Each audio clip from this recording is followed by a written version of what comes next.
Controversy চলি আছে আমাৰ অসমত হিন্দু আৰু মুছলিমক লৈ।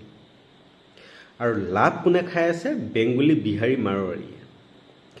নমস্কাৰ সকলোকে। আমাৰ অসমৰ মানুহখিনিয়ে ইমানখিনিলৈকে বুজি নাপায় যে আমি য'ত আজি ইমানটো মই বিশেষকৈ মোৰ কথা কৈছোঁ, ইমান ডাঙৰ হ'লোঁ, আজিলৈকে মই অসমত কোনো মুছলিম আৰু হিন্দুৰ মাজত মই এনেকুৱা ধৰণৰ সৃষ্টি যিটো বিভাজন হৈছে মই এইটো আজিলৈকে দেখা নাছিলোঁ।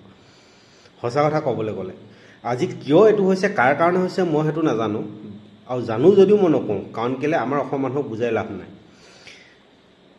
কিন্তু মোৰ কথাটো হ'ল যে আজি আপোনালোকৰ এই কথাখিনিৰ কাৰণে যে আজি আপোনালোকে হিন্দু মুছলিম কৰি যে আপোনালোকে মৰি আছে, লাভ খাই আছে বেংগলী, বিহাৰী, মাৰোৱাৰী।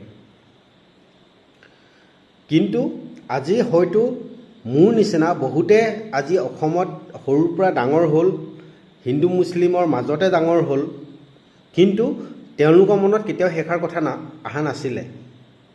কিন্তু আজি কিছুমান মানুহে কিছুমান লোভৰ জহত যে এই বিভাজনটো আনিছে, আৰু নিজৰ মগজ বোলা বস্তুটোতো একো নায়েই আমাৰ অসমীয়া কিছুমান মানুহৰ। তো ইমানখিনি হৈ যোৱা পিছতো আমাৰ অসমীয়া মানুহবিলাকৰ মূৰত একো খেলোৱা নাই। আৰু খেলাবনো কেনেকৈ? মূৰত এসোপামান গোবৰ লৈ থাকিলেতো কেতিয়াও সেইটো কথা আপোনাৰ মগজত নোসোমায়। একো নাই।